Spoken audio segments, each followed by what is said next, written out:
Hey Canucks fans, hope you're well on this non-game day. The Canucks have announced some roster moves, none that really affect the team on a day-to-day basis, but just give a bit more insight as to what's happening with some of our players. The first one, easy one, Jett Woo recalled from Abbotsford. So I don't think there's any injuries to anyone. I know Zadorov got that little scare with the skate last night against Colorado. But I don't think there's any injuries. This could simply be a depth move because I don't know if I play Jett Woo over Mark Friedman. I certainly don't play him over Noah Juleson. So we'll see what happens. Jett Woo, right shot defenseman. And already we have Hronek, we have Myers, we have Juleson, and we have Friedman waiting in the wing. So as long as Hughes is healthy, and of course if Cole's still healthy and Zadorov is still healthy, then Mark Friedman is number 7. Jett Woo is number 8, and that's because Carson Susi is still injured. So I'll talk about Susi in a second. So with regards to the call-up of Jett Woo, I think it's going to be more of depth, emergency, the usual get him some team meetings, get him some practices, get him in the routine of hanging out with the pros. Now, I say that, I sit here and saying that I don't think Jett Woo's going to play, but I said the same thing about Arshdeep Bains, and I was obviously proven wrong in a good way. I was happy for him last night getting his first game against the Colorado Avalanche, his first game as a Canuck. And I remember when Arshdeep Bains got caught up at the end of last week, I was like, oh, there's no way he's going to play. Too much travel, not enough practice. There's no way that Rick Tocchet's going to put him in without a full practice. And sure enough, he skated last night, and he played really well in his 13 minutes of ice time. So good for Arshdeep Bains. So maybe that gives some hope for Jett Woo in terms of cracking a lineup here while he's up. So I mentioned Carson Susi, and I hinted that this was going to happen. Carson Susi was placed on retroactive IR. So retroactive IR, LTIR actually, retroactive LTIR. So actually, I'll talk about them both at the same time. Whereas Dakota Joshua was placed on retroactive IR. So the key is both of these are retroactive.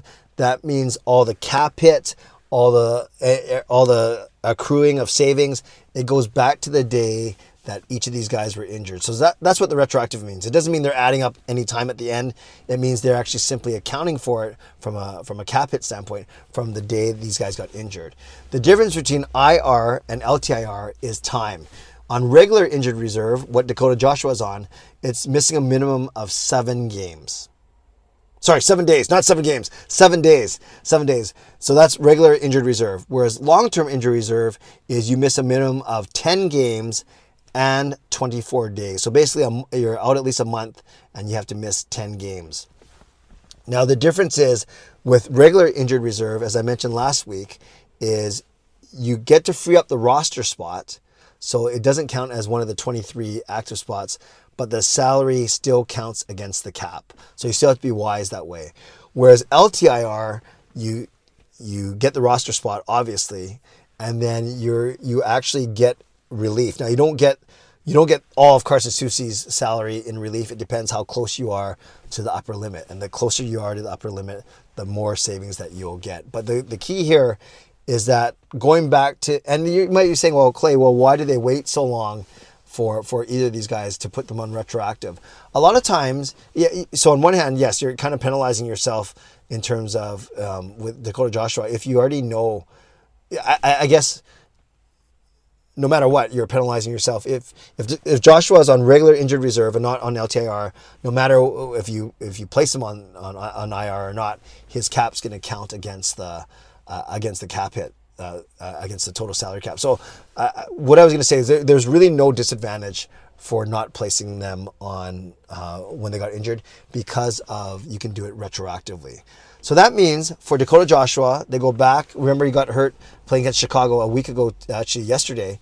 It was last Tuesday, and that was when he had his Gordie Howe hat trick. So they placed him on retroactive injury reserve back to last Tuesday.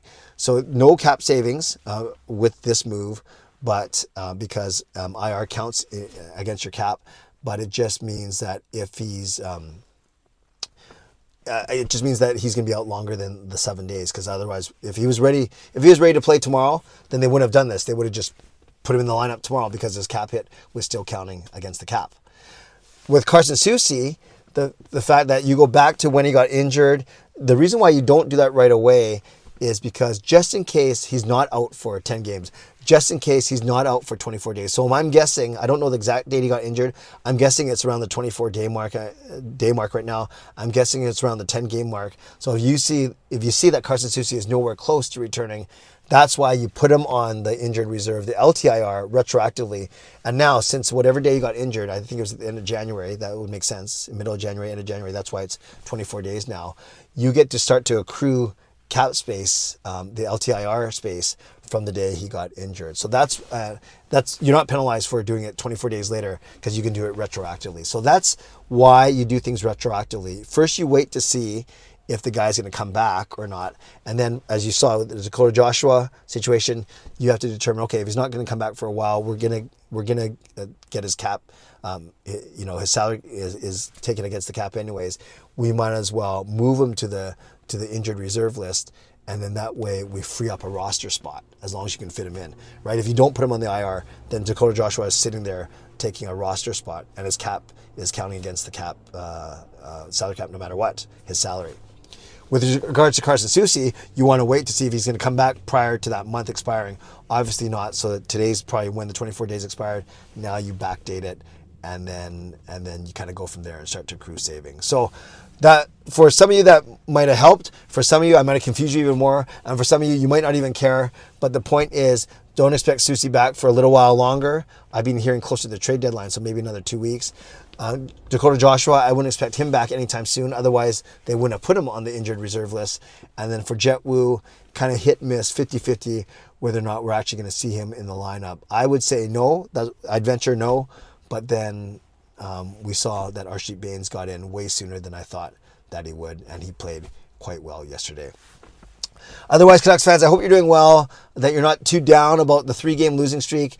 As I mentioned in my live stream last night and on Twitter, they have this is their first 3-game losing streak of the entire season, but they've already compiled winning streaks of 3 games, 5 games, 4 games, 5 games, 3 games, and 3 games. So 2 5-game winning streaks, 1 4-game winning streak, and 3 3-game winning streaks. So 6 streaks of 3 games or more in wins, and this is their first 3-game losing streak. So the sky is not falling, but admittedly they're going to have to come out with a really strong performance against Seattle tomorrow night, a game that I will be at, and I cannot wait. Make sure you join me tonight at 11 p.m. for my weekly live stream, my nightly live stream, and we'll talk more about these moves, what they mean, and we'll preview the Canucks-Seattle matchup as well. Shout out to my sponsors, Van City Experts Real Estate, Perform and Transform Personal Training Weight Loss. Thank you, legendary Lucas Gates, legendary Carol Bovelander, legendary Andrew Chang, and the Hall of Fame and franchise members as well. And thanks to all of you for watching, for liking, and subscribing. On the way out, like the video, subscribe to the channel if you haven't subscribed already. You can leave a donation, become a member, upgrade your membership, and let me know in the comments below. Do these placements of retroactive IR mean anything to you? Does it make sense to you? And how are you feeling with the Canucks going into Seattle, trying to bump their 3-game slump tomorrow night? Let me know in the comments below. Stay safe, stay healthy, take care of yourselves, and take care of each other. I'll see you tonight at 11 p.m. God bless, and go Canucks go.